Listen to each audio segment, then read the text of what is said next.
Cake म्हणजे फक्त एक डेझर्ट नाही, तर तो आहे आनंदाचा एक तुकडा. आज आपण बनवतोय बेकरीसारखा स्पॉन्जी, चवीला एकदम फ्रेश असा पायनॅपल फ्लेवरचा केक. चला तर मग करूयात सुरुवात आजच्या रेसिपीला. त्यासाठी मी इथे एक 6 इंचाचा टीन घेतला आहे, त्यामध्ये तेल घालून घेतलंय. त्याला आपण तेलाने छान ग्रेस करून घेऊयात. आज आपण बिना ओव्हन केक बनवतोय. प्रत्येकाकडे ओव्हन असेलच असं नाही. त्यासाठी मी गॅसवर कढई ठेवून घेते, त्यावर एक जाळी ठेवून घेतली आहे मी आणि त्यावर झाकण ठेवून घेते. आपल्याला 8 ते 10 मिनटं हे भांडं प्रीहीट करून घ्यायचं आहे. इथे मी घेतला आहे होममेड केक प्रीमिक्स.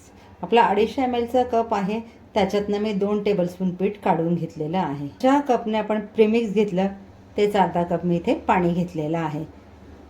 आता केक बनवताना मी जे काही साहित्य घ्याल ना ते सर्व रूम टेम्परेचरचंच असायला हवं. आता मी इथे सगळं पाणी नाही टाकलं, त्यातलं अर्धं पाणी टाकून घेतलं आहे. मला गरज वाटेल त्या हिशोबाने मी इथे पाणी ॲड करत जाईल. अर्धा कप पाण्यामधून आपलं जवळजवळ 2 चमचे पाणी उरलेलं आहे. यामध्ये ॲड करतो आपण पाव चमचा पायनॅपल इमल्शन. इमल्शनमध्ये कलर आणि इसेन्स दोन्ही मिक्स असतात. जर इमल्शन तुमच्याकडे नसेल तर येलो फूड कलर आणि पायनॅपल इसेन्स असं देखील तुम्ही इथे वापरू शकता. तर हे आपल्याला छान मिक्स करून घ्यायचं आहे. ॲड करून घेतो आपण 1 चमचा तेल. तुम्ही यामध्ये जे तेल वापरता ना ते वासविरहित वापरा, म्हणजे शेंगदाण्याचं वगैरे असं नाही. खाण्याचंच तेल वापरा, पण ज्याला डार्क स्मेल नसेल असं तेल वापरा. तेल घालूनही आपल्याला कट अँड फोल्ड मेथडने छान मिक्स करून घ्यायचं आहे. केक बॅटर आपलं इथे छान रेडी झालं आहे बघा, रेबिन कन्सिस्टन्सीचं. या पद्धतीने आपल्याला केकचं बॅटर हवं आहे, जास्त पातळही नाही आणि घट्टही नाही. तर आपण तेलाने ग्रेस केलेला टीन घेऊया. त्यामध्ये मी बटर पेपर टाकून घेते. बटर पेपरचा फायदा एक होतो की आपला केक खाली तळाला लागत नाही. रेडी केकचं बॅटर आपण टीनमध्ये घालून घेणार आहोत. 2 ते 3 वेळा आपण टीन टॅप करून घेऊयात, म्हणजे त्यातील बबल्स बाहेर निघतील, एअर बबल्स जे काय असतील ते. प्रीहीट केलेल्या भांड्यामध्ये आपला केक टीन ठेवून घेऊयात. तर इथे आपला केक टीन प्रीहीट भांड्यामध्ये ठेवून झालं की झाकण ठेवून द्यायचं आहे. साधारणतः 20 ते 25 मिनटं आपल्याला झाकण उघडून बघायचं नाही. गॅसची फ्लेम आपल्याला मीडियम ठेवायची आहे. आपली 20 ते 22 मिनटं होत आलेली आहेत. आता आपण बघूया केक रेडी झाला आहे का ते. आता इथे आपला केक शिजला आहे की नाही हे बघण्याची सगळ्यात सोपी पद्धत, एक स्टिक घ्या किंवा सुरी घ्या, सेंटरला आधी अशी टाकून बघा. सुरी स्टिक क्लीन आली म्हणजे आपला केक व्यवस्थित बेक झालेला आहे. आता इथे आपण गॅस घालवून देऊया आणि झाकण ठेवून 2 मिनटं केक वाफेवरच ठेवूया. केक टीन मी आता गार करायला साईडला ठेवून घेते. याला आपण छान गार करून घेऊयात आणि नंतर डिमोल्ड करूयात. तुम्ही गार न करता केक डिमोल्ड करायला गेलात तर केकचे तुकडे होतील. त्यामुळे केक छान गार होऊ द्या आणि मगच त्याला डिमोल्ड करा. केक बेस आपण फ्रीजमध्ये गार होण्यासाठी ठेवून दिलेला आहे. आता आपण तयार करून घेऊया केकसाठीचं क्रीम. तर इथे मी ज्या कपने केकचं प्रीमिक्स घेतलेलं त्याच कपने जितकं प्रीमिक्स घेतलेलं तितकंच लिक्विड व्हिपिंग क्रीम घेते. व्हिपिंग क्रीम व्हिप करायला घेताना एक काळजी घ्या, आपल्याला या पद्धतीने क्रीम हवं आहे लिक्विड, पण ते अगदी चिल थंड फ्रीजमधलं हवं आहे. तर इथे मी केकसाठीची क्रीम बीट करून घेते बीटर मशीनने. सुरुवातीला मी बीटर मशीनचा स्पीड 1 वर ठेवणार 1 मिनटं, नंतर अर्धा मिनटं 2 वर आणि नंतर फुल स्पीडने 1 ते 1.5 मिनटं बीट करून घेणार.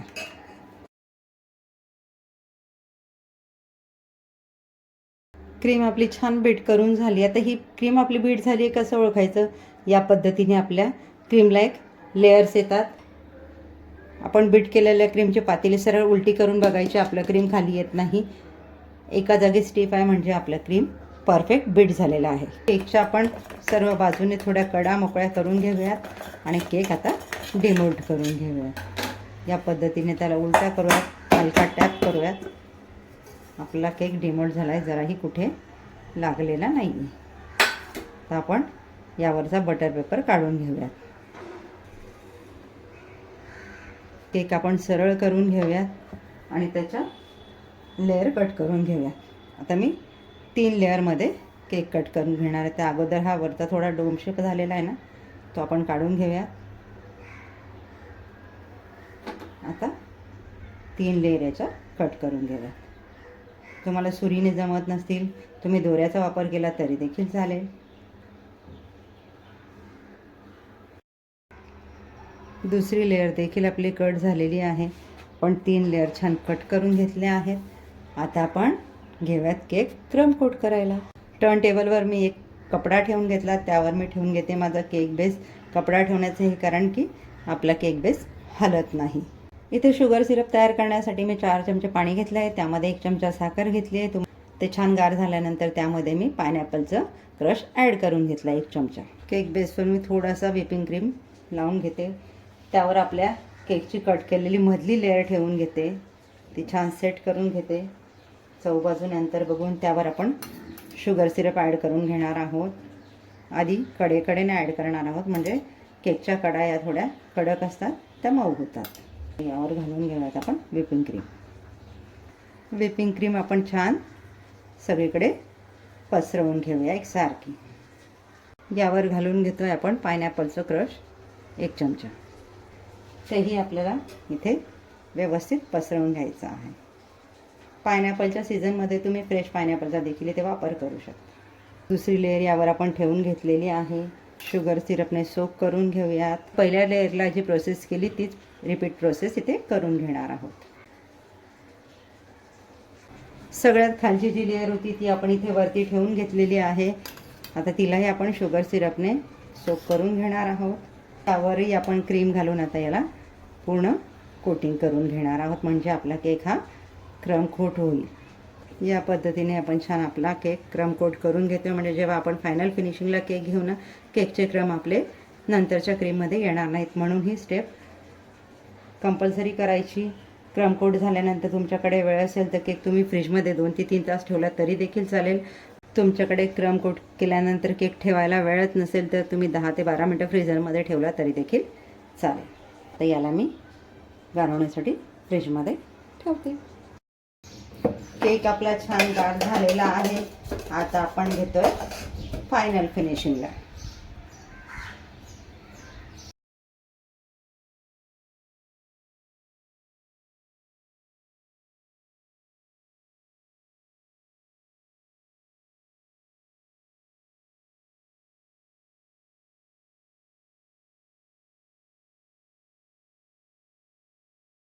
डेकोरेशन करण्यासाठी मी रेडी गोल्डन ड्रिपिंग कलर मिळतो त्याचा वापर केलेला आहे.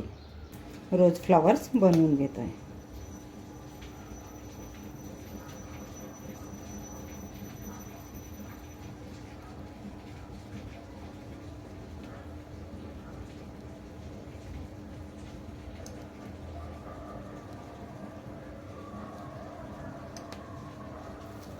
तयार झालं आहे आपला छान असं गुलाबाचं फूल. हे आपण ठेवून घेतो आपल्या केकवर. तर याच पद्धतीने मी उर्वरित सर्व फुलं रेडी करून घेते. आता इथे डेकोरेशनचा पार्ट हा तुमच्या चॉईसने, पण आपण साधी सरळ डिझाईन करून घेतोय जी सगळ्यांना जमेल अशी. इथे मोदक नोझल घेतले, याच्याने आपण मध्ये मध्ये छोटे छोटे मोदक ठेवून घेतोय. तर खाली देखील आपण तीच डिझाईन करून घेतोय. तर यावर आपण टाकून घेतोय छोटे छोटे शुगर बॉल्स, म्हणजे आपला केक आणखी डेकोरेटिव्ह दिसेल. तयार झाला आहे आपला पायनॅपल फ्लेवरचा केक. अगदी नवशिकेही बनवू शकतील इतक्या सोप्या पद्धतीने आजचा केक मी शिकवलेला आहे. एकदा बनवून बघा, टेस्ट करा. तुम्हाला नवनवीन फ्लेवरचे केक आणि प्रेमिक्स बघायचे असतील त्यासाठी चॅनलला लाईक, शेअर, सबस्क्राईब करायला विसरू नका. आसनास किचन तुमच्या भेटीला नवनवीन रेसिपी घेऊन येतच राहील. भेटूयात पुढच्या व्हिडिओमध्ये अशाच एक नवीन रेसिपीसह. थँक्यू.